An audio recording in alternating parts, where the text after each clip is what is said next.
Our next lady guest, she's incredible. Now, I want to tell you something. Who here knows what networking is? I believe it's sitting down and sipping lattes at a cafe and praying that somebody walks up and has a chat to me. Anybody else given that a try? Yeah, it doesn't work out far, does it? Nobody walks up to you and you're like, hi, did you want to have a chat? Well, this incredible human has actually mastered the art of networking so well that she has even become the mayor of her town. Pretty much, not like an official title, but close to it. And not to mention an impressive record of 66 million in transactions in just 12 months. Ladies and gentlemen, I am so proud to welcome to the stage. Out going to the cafe and having a latte. So I actually had one of the girls from our Mornington Peninsula office shadow me for 2 days last week, and I said to her when we finished on the first day, let's just go for a drink and a meal at the pub. Before I even sat down, it was 45 minutes. Okay, so she's sitting there on her phone being like, hurry the hell up, like, we've been at work all day, now she's just gas bagging. And I thought, well, it's just a sign just to show, obviously, how much you can network your business. So I'm just going to take you on a little bit of a journey on how I scaled my business from 0 to 1 million in just under 4 years, okay? So taking you on the journey, I entered real estate 11 years ago, back in 2013. So I just want you to look at my passion, horses. Okay, so I was actually studying animal science, specialising in equine, and I wanted to be the third generation in my family to actually enter into the racing industry. So at that time, my parents were proud as punch. I got an awesome ATAR, got first entry into university, and I was obviously studying that field for the next 6 years. But at that time, I was obviously based in Melbourne, and I did need to get a job. So I went into real estate, and I was working in real estate administration full-time, and then obviously studying university full-time as well. It was a lot. Got about 6 months into that administration role, and the director at the time said, Sarah, would you come and enter our team? And I said, no. I said, I'm not meant to be in a team. I'm not meant to be a PA. I just want to be sitting here doing my work while I'm finishing my university degree. She kept poking and prodding. Obviously, the next year, I entered into her team as an executive assistant. And to this day, Tracy Stella, she works at Marshall White now. She is the biggest inspiration to my career today.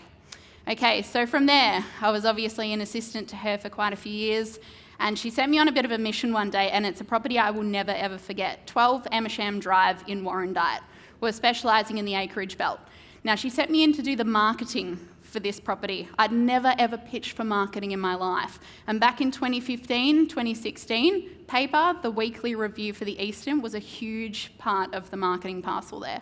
So she sent me on my merry way. I had no idea who the client was, what their jobs were, nothing like that. I remember getting to this house, and it's like a doll's house. So if you ever get time, 12 Amersham Drive in Warrandyte, it's bloody beautiful. And I entered the home, and I'm walking around thinking, oh, this is quite nice.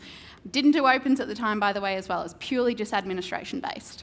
And I sat down with the clients, and I said, what do you do for work? And Monica said to me, oh, I don't work. And I thought, okay, sorry to ask. And I said to Raymond, what do you do for work? And he said, oh, I am Porsche Doncaster. I thought, I'm fucked, okay? So and I just sat there and I think, geez, I'm not going to be able to pitch this business. Anyways, I've gone through, I've done my duties, pitched the business, we got a few full pages there, and I got back to the office and Tracy said to me, 8 out of 10. And I said, sorry? And she said, 8 out of 10. And I said, what do you mean? And she said, you were sent to the Smiths property to make sure that you could be an agent.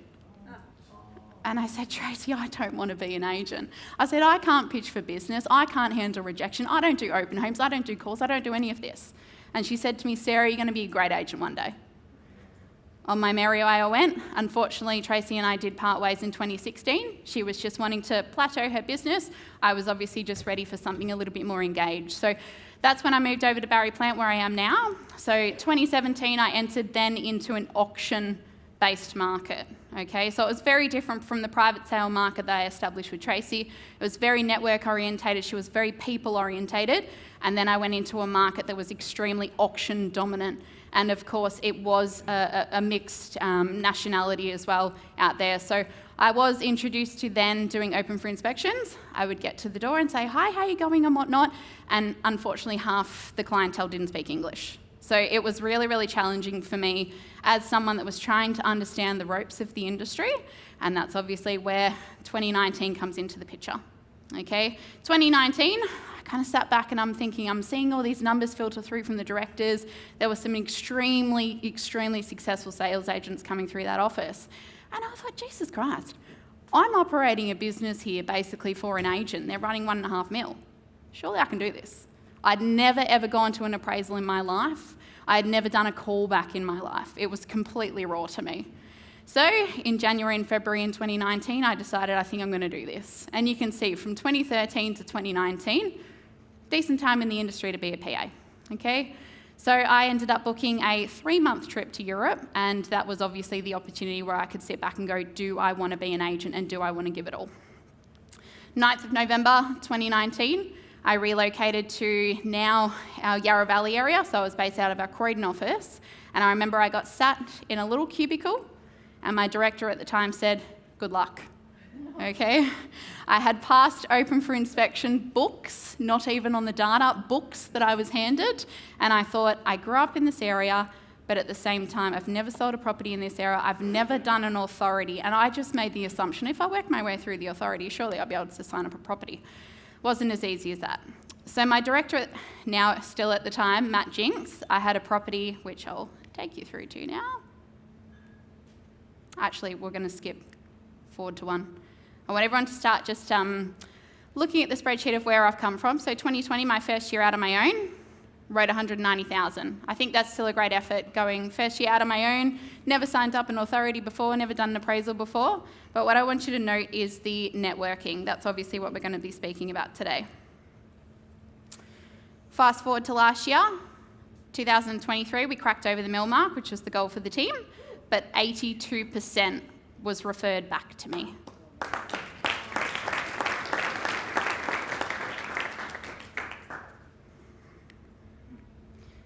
And forward we go. It's actually funny, Manos and I were talking about this on our Zoom. One of the headings he put together was becoming the town's unofficial mayor. Just have a look at 1250 Skyline Road. I'll take you through that story now, but the underbidder, she's actually the mayor. I sold her property at 6 Armstrong Grove, and she refers me about $100,000 worth of business every year now. So it just goes to show you need to make sure that you're really diving in deep with people. And the one thing I do when I'm actually at appraisals is I ask them what they do for work. Yeah, we're selling their home, but you don't know who these people know. One of my biggest clients is ARB, which is a four-wheel drive company, and my other biggest client is Rochford Wines. Okay, so these people know people, and that's obviously where I look at it and I think, I don't want a cold call, I don't want a door knock, I don't want to be doing that in 10 years. So if people know people, they're going to refer back to me if I do a good job. Okay, so for me, I don't do any cold calls, I don't door knock. Okay, I purely network. And yes, it's definitely a form of prospecting, but that's what I set out to do back in 2019 when I went out on my own. So that's where I'm going to run you back to that story at 1250 Skyline Road in Yarra Glen. So it was a vendor advocate property. My director had listed it at the time when I went on with him. And he said to me, Sez, would you mind opening a door at 1250 Skyline Road this Saturday? I can't be bothered driving out there. I loved it. We take the mickey out of it even to this day. And I said, yeah, that's fine, Matt, absolutely. So that day I met 3 buyers. The gentleman, Ian, from Blackburn, he bought the property. The underbidder, Dean and Sasha, they were coming from Churnside Park about 20 minutes away, and then that's where I met Paul and Sophie Todorov. She's now the mayor of the Yarra Ranges Council. So Ian ended up buying that property, and Soph looked at me and said, Sez, if you find me another property, you can list my home. I had nothing to work on, absolutely nothing. So put on my runners on a Saturday morning when I could have been doing opens, well, should have been, didn't have any listings, and I walked a road that is 6 kilometres long, dirt and absolutely horrible, but it has panoramic views of the valley. So went door knocking, went letterbox dropping, tried to do it all, got donuts. A few weeks later, sitting in my bathroom doing my makeup on a Saturday morning at about 8 o'clock, and my phone rings. I look down, my friend just said, who the fuck would be calling me at this hour? So I picked up the phone. Hello, Sarah Barry Plant. Sarah, my name's David. I've got a property to sell up on Skyline Road. I just froze. And I went, oh my goodness. And he said, can you come out at 2 o'clock today? Sure, David. Obviously opened some dialogue. David, where are you thinking about moving to? And this was late November, early December of 2019, so COVID hadn't hit. And he said, Sarah, we're actually packing up and moving back to Perth for family. Sure, David, no worries. When do you want to get on the market? If you've got time to squeeze us in before Christmas, that would be great. Got time, I had plenty of time.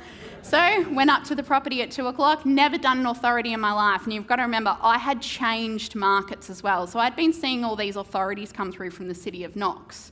And City of Knox, generally the fees, depending on what it is, 1.8 to 2.2 is a pretty good fee out there. So obviously I've just gone in at 2%, didn't know anything. Turns out that's actually a gigantic fee for my area. So I've just said, 2%. Oh yeah, sure, no worries. Took the authority back to the office and the director goes, what the fuck, you signed it up at 2%? I thought that was normal. So that was a Saturday. Monday morning, took Sophie Todorov through. She bought it cash unconditional off market.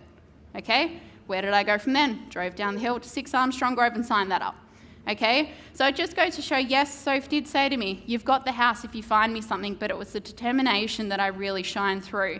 Now, the underbidder, Dean and Sasha from Churnside Park, they've now purchased off me about 2 years later, and I've just put their 2 investment properties on the rent roll.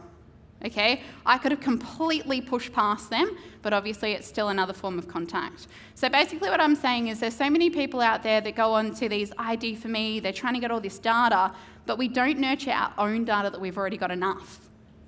Okay, so make sure that you really are sifting back through your campaigns. So my girls, I've got 2 assistants which I'm blessed with, but we make sure that basically that data that we're surrounded with is well and truly nurtured, and that's where the networking side of it comes in. Okay, generally buyers that come through a lot of my properties, they live within a 20 to 30 kilometre radius of the Yarra Ranges, and that's obviously where we want people to be referring back. So there's many of buyers that come through our properties and they say, I actually spoke to yada yada about you, you did a really good job at the open for inspection, you followed us up. Okay, so it's just so important to be actually nurturing the network that you've already met. Last year alone, we met about 1,600 buyers. Nurture them. 1,600 calls a year, it's a lot, okay? So just make sure that you really are networking the people that you've already met face to face. And that connection's already done. You've met the person face to face, you've had half an hour with them, you've followed up call with them. It's better than tackling into a cold call. So I just want to show you, this is where we recap on the actual networking side of it. So 3 police officers, they talk to people every day. Metalwork maker. So this metalwork maker particularly, he actually does all the fit outs for the wineries in my region.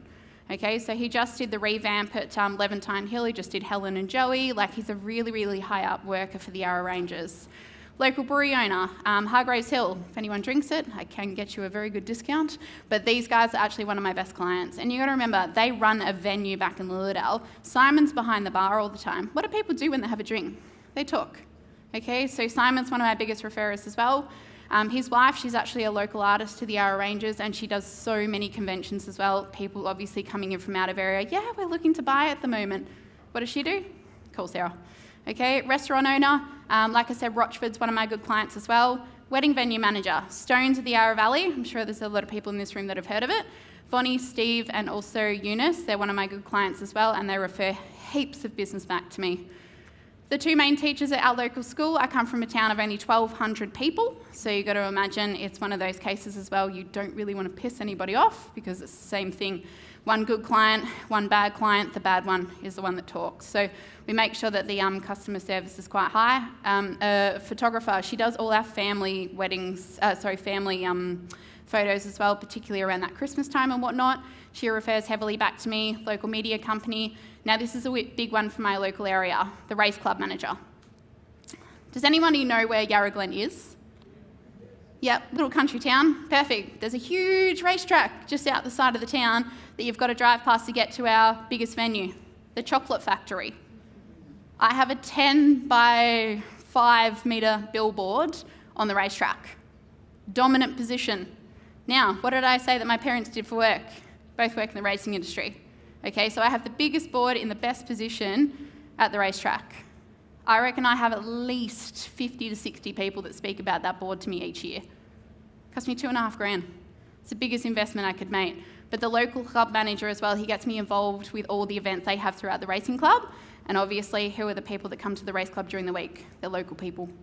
Okay, so that's another networking point. For me, it's obviously pretty easy to blend in that type of field because I understand the racing side, but just the race club alone, I reckon's probably given me 20 listings since I've gone out on my own in 2019. And then you can see 8 buyers from other homes have just come out of that one sale, and I've managed to generate 4 rentals, okay? So you can just see it's endless community of referral business. So just think, that's what I want you to really take away from today is when you're actually sitting in a living room, yes, we're being the privilege to go into someone's home, but you really need to dive a little bit deeper.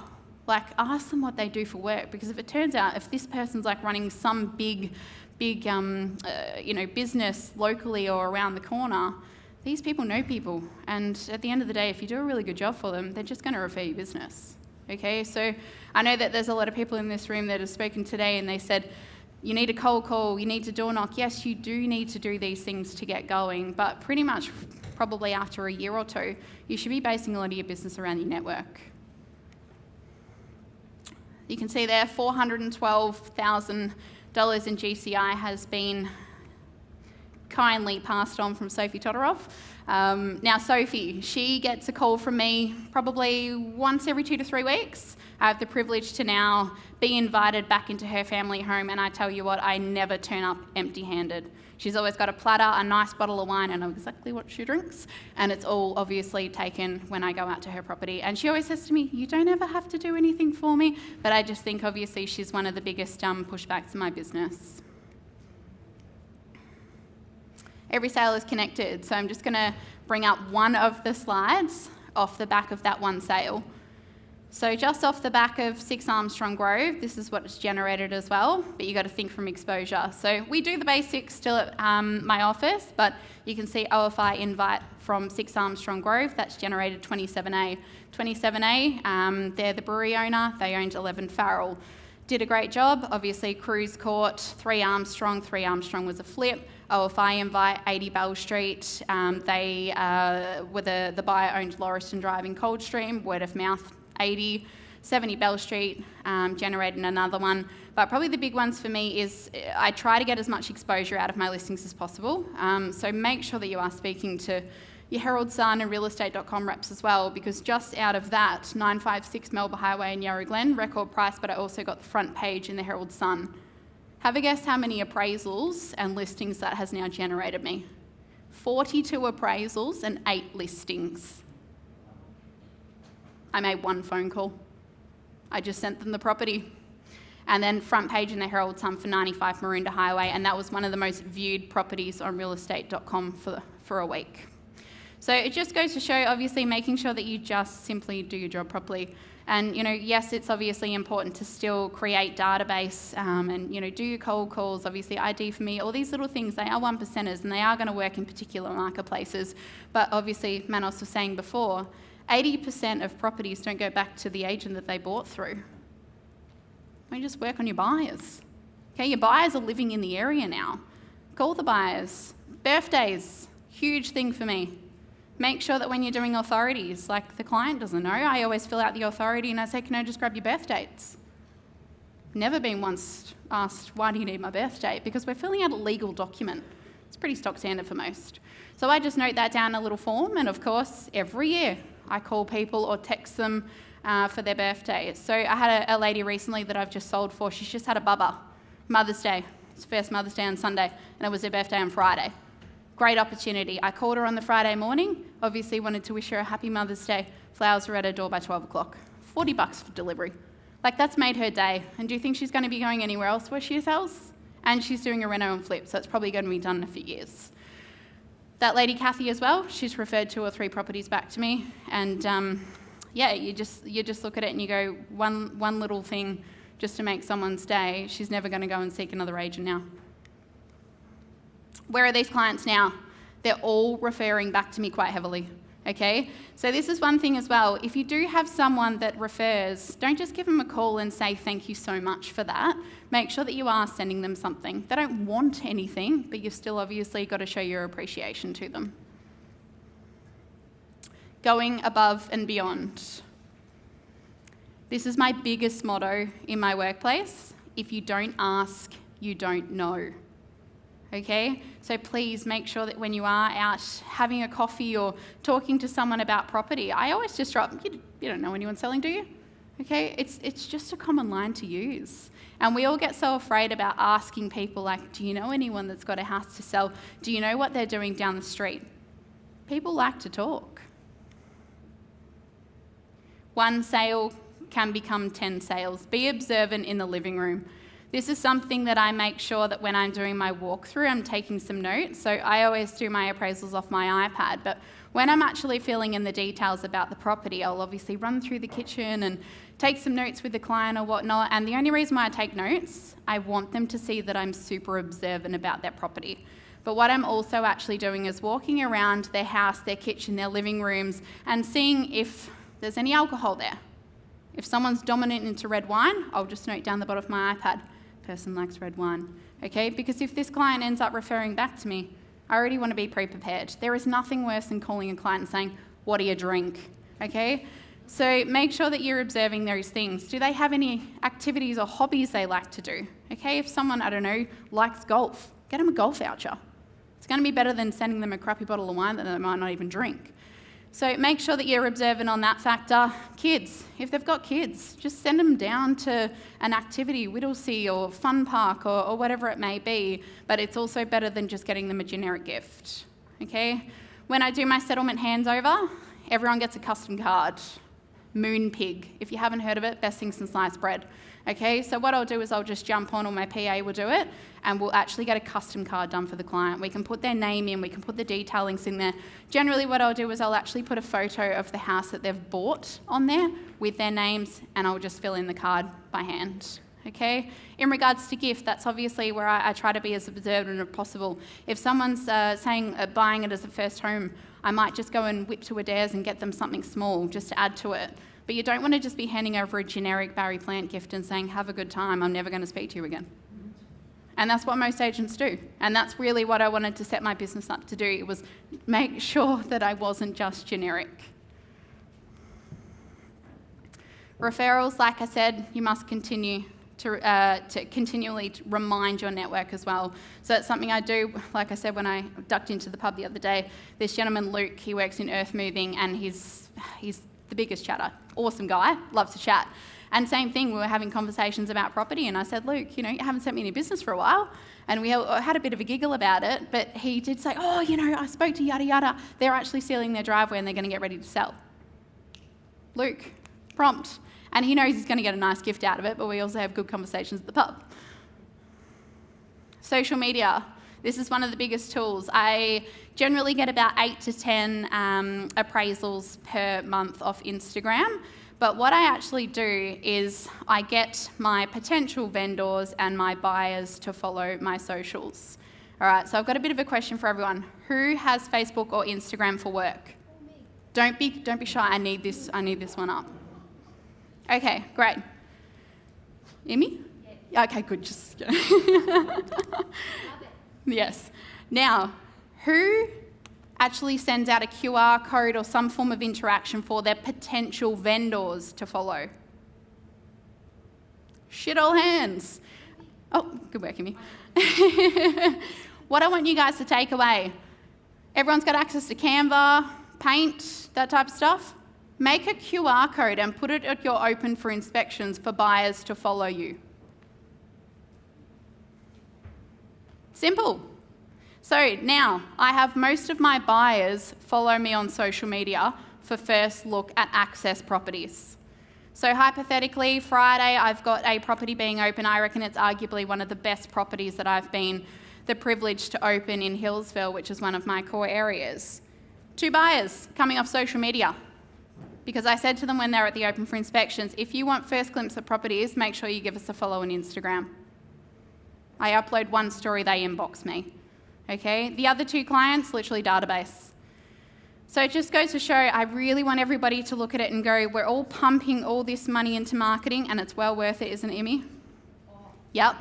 But you can do something so simple. You're trying to get buyer interaction going. Just print out a QR code and put it at your opens. But when you're speaking to those buyers, let them know if you want first access to what we've just listed, make sure you follow along. Okay, same thing with my vendors. I do the exact same thing. When I'm finishing with them, I always say to them, if you want to be kept in the loop with properties coming on, especially when they're staying in the area, give us a follow. And then what that obviously does is the vendor goes, Jesus Christ, they're so interactive on social media. And then I utilise that back in my pitch when I'm sitting with them. I say to them, buyers are coming to me off market through Instagram, for crying out loud. Okay, and I reckon I'm going to sell that property via just a social media platform on Friday. So last year we sold about 77 properties, 10% of them were sold through social media. And I'm not going to say this to Emmy, but I have not spent $1 on social media in the last 12 months. So, but that is purely just from that QR code. Okay, so just do something really simple, like people dump thousands and thousands into social media. It bloody works, but something so minute, just as a QR code at your open for inspections. I get introduced to over 1,500 buyers last year. It's a no-brainer to me. It's a free source, print it out. Doesn't have to be flashy, just get it out there. Okay. And then walk the talk and network. So if you don't know your hairdresser, your cafe manager, or say the pub for my instant by first name, you really need to get your face out there.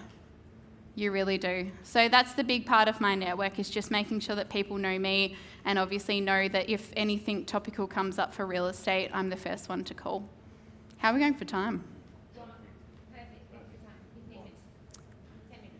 10 minutes at the back. Well, my presentation's pretty much done, so should I try to take questions from the audience or anything?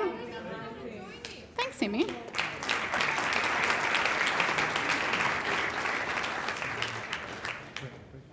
don't think I need that. We both have mics on. What a silly We're both sausage loud. I am. I have so many questions you wouldn't believe. I shouldn't have asked. Right, firstly, Yep. how do you look this good? No.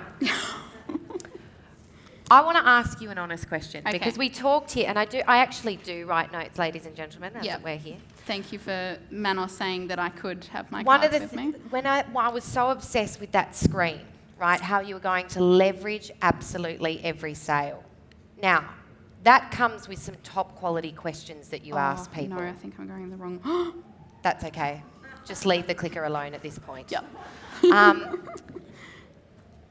As agents, we're typically very good at talking, yeah? But great agents are defined from listening. I'm not very good at it, so don't take my advice. But one of the things that I learnt from Michael Clark, still second agent in the country, and I worked for him for more than 6 years, every time he entered into an appraisal, he had his 10 appraisal questions. Yep. He would never leave without having them answered. And the very first one he would ask is, what is the grand plan? And he'd shut up. So what's the very first question you ask at an appraisal? Give it to us now, secrets, demanding it. I was like, none of my competitors are in Yeah. here. So. Is there any competitors? No, there's not. I've already scanned the room. Yeah. The first thing I actually ask is, when do you plan on selling? Because I think, like, I've sat through so many appraisals with different agents, and they just want to dive straight into it. So I don't sit down first. There's a mixed bag of obviously people that will say, I want to sit down and then tour the house. I generally want to get in. I try to find a place for my bag straight away, and then I want to do the house tour with them. I've got my iPad, but it's very relaxed, okay? But that's obviously where I get that opportunity to start to obviously get a perspective of the home, but obviously get a perspective of the client too. Yeah. If I've got someone that is quite shut off to me, I need to gain an understanding for that personality. Because honestly, personality traits are the most important thing in real estate. And I come across a very wide range of clients. Like, I don't wear these in the valley. I'm usually in gumboots. Okay, so I can turn up at a property and it might be, a cute little miner's cottage, and the client's, it's all fluffy and cute and whatnot, and I can see that client just wants me to admire their presentation. There's other scales. I went to a property the other day. I was on the phone to the guy. I reckon flat 30 seconds. Yep, 2 o'clock. Yep, cool. He didn't want a bar of me, okay, but just straight to the point. So when I turned up at the property, it was 100 acres. I couldn't even get my car up. Oh my God bless, I had to take my assistant's ute because I was like, my Merc's not fitting up there. And when I got to the property, I got out. I was in boots, thank the Lord. But that guy he just wanted to get in, get the numbers, and get me the hell out of there. Does everybody here know what the disc theory is? Yeah? Who here has studied the disc theory? There's 2 things I always say to my clients. You need to understand the disc theory, and you need a resilience masterclass to be a great agent. And that is the disc theory of what you're nailing there. And I just wanted to be like, this is Yeah, what and I'm that's going me to do too, for you. But he didn't want that. He just basically put it on paper and I Get just to want the to see point. what you can do for me. Yeah, so... If you honestly don't know what the DISC theory is Google it, because it'll change your life when you communicate with people. Yeah. You have to understand how people want to be communicated Yeah. with. Yeah. Like, I feel we're kind of connected. I could be fluffy with you. Yeah. We could get fluffy. But we can get down We're to going to get business. drunk tonight. Sorry, what? But there's other people that I'll sit in front of and it'll be like, look, Blondie, get to the point. Yep. And I find those conversations the hardest because I'm not like that, you know? But I think we do need 10 killer appraisal questions. Is there any other that you feel that you'd never walk away from that appraisal appointment without asking? I think I've more so got my structure for probably the first 20 minutes. Yes. And then I pick and choose how the client's reacting to it. Yes. Yeah, so for me, it's once I get into the property, I actually really want them to get comfortable with me. I just want to get an understanding of how their personality traits work. But the first question I fire away with is, when are you looking at getting on the market? Now, if I've got the oldies, bless them, I'll usually turn around and say, when do you want to be moving out? Okay, love that. So what I do Softer for them, moving, selling, bit of a softer softer. one, and I start to actually move back from there. So say hypothetically we're in May now, I'll say to one of the oldies, when do you want to be moving out? Oh, I need to be in the next place by Christmas. Love that. Then I'll start working back on the timeline so they can see it. I'm a huge drawer. I'm a big believer in drawing while you're in appraisals because people react better to visuals opposed to just wording right now. So yeah, timing for me, that's probably my biggest closer because if someone turns around and says, it's early May now, I want to be on the market by King's birthday. Okay, that's now triggered me to go, I could close this at the end of my presentation by saying, you happy with everything? Yep, great. Let's refer back to when we were talking about the King's birthday. Are you comfortable if I book in the photos the Friday before? And it means that you've got 3 more days after that to really just polish everything off. That's amazing. Okay, so me pulling out the iPad, my photographer's booking's already sitting there. I know when they're ready to go. So that's basically my opening and working out my closing. Then I'll just navigate back to it and then I'll close with the photography. So I'm not saying to them at the end of the presentation, so when do you want to go on the market? It's already pre-done. So if I've got a client sitting there and they're like, oh no, next year, I know that that's not going to be a topic at the end. Do you know what I hear, ladies and gentlemen? A woman that actually seriously cares, right? I do. And the thing that I love the most, when you started talking about those gifts, now I've got to be honest, I've got to change my gift game, right? Because after that talk, it's just humiliating. But even sitting in the crowd here is Noel, and I thought, Noel's such a beautiful client, and he gave me the most amazing phone case that I still carry everywhere. Like, I love it. I'm obsessed with it because it puts my credit cards in it. And every day I wake up and I think of Noel, which is a little bit weird, but I love you, Noel. But when you actually understand your client, who they are, what they require, you're not selling anything. No, and at the end of the day, you pay, $5-6 for a card anyway. It's like $7 to $8 to get one custom done. But it's even the golf. Did you hear the golf gift? Rather than some shitty custom standard settlement gift we all send out, which I know is highly inconvenient and I have been doing to my own clients for the last year. Apologies to everybody involved. But I love that. You still got to pay for it as well. Like if it's $50 a gift, spend $50 on something they'll enjoy. Exactly. Yeah. And they'll remember you because of that moment. Yeah. Right, you're not leaving the stage unless we talk social media. This is absolute bullcrap. She hasn't spent 1 cent and got lots of listings from it. We have been prioritising. Yes. I did say this to you. We've Yes, just well, you opened have an sent me office a in the message last 10 before and I'll be months, so following I'm that a up little now. bit stringy on the cash at the moment. No, that's fine. What I loved about this, though, is something so simple of how to make money out of social media. Everybody thinks that social media is free, and I believe it either takes time Yep. or money, right? Everything in life takes time or money.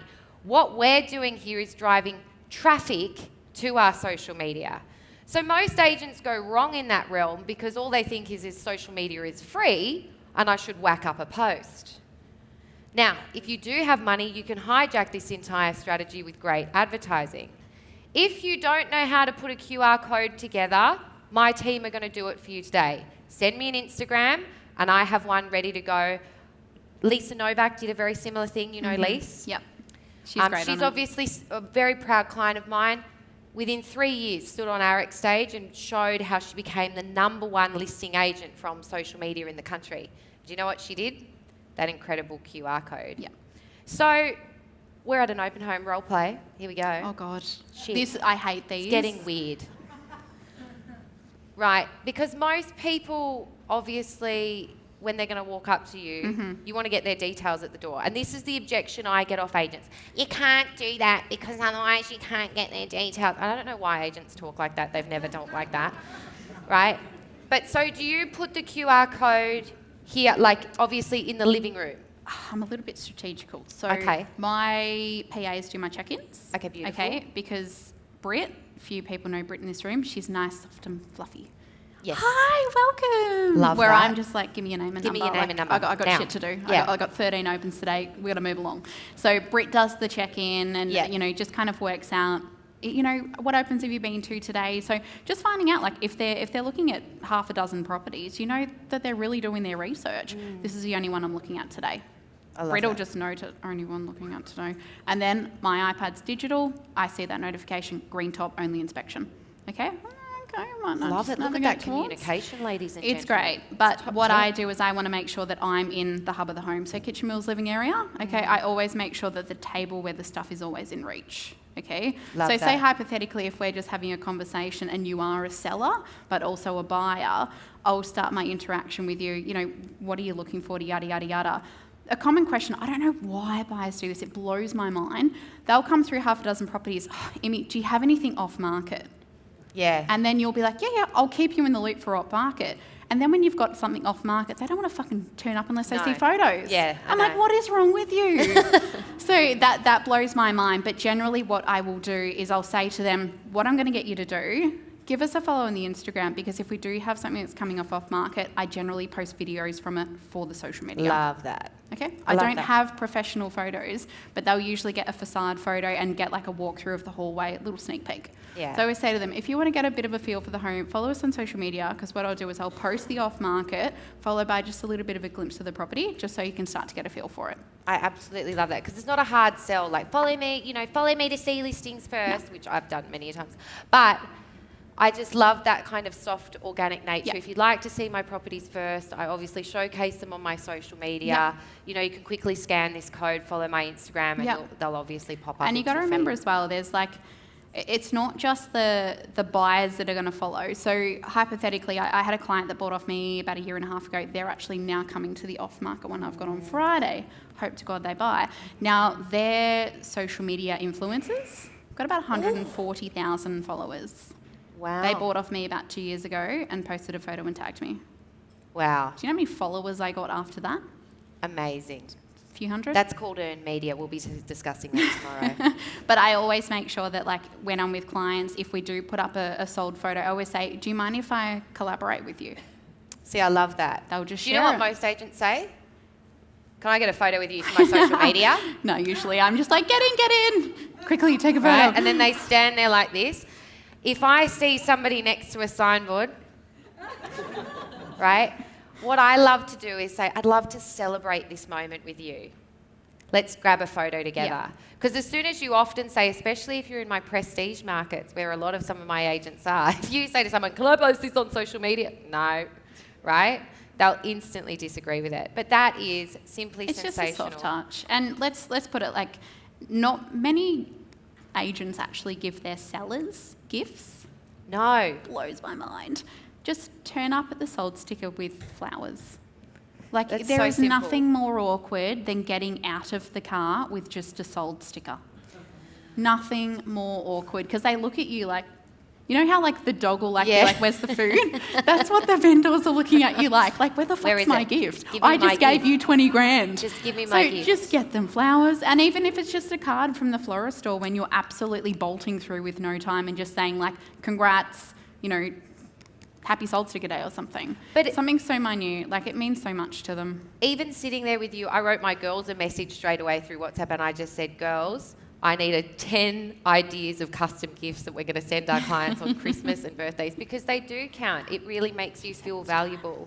I've got to get off stage, don't I? I think I've got to get off stage. I'm happy to. Thank you so much for joining us. You are simply warm welcome. Thank you again for coming through.